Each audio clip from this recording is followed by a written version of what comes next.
Товарищ прапорщик, Чего? а вы вот когда-нибудь вот до этого случая бывали в засаде?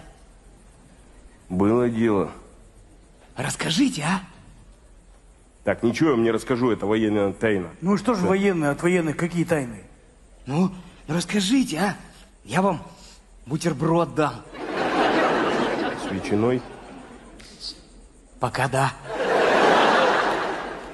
В общем, дело было на учениях. Как-то ночью я в столовой наелся прокисшей гречи, потом полдня в засаде сидел. Все? Поучительно. Давай бутерброд поучительно. Мухаммедеров, что у тебя началось? Ты что, вспомнил, что чихать умеешь?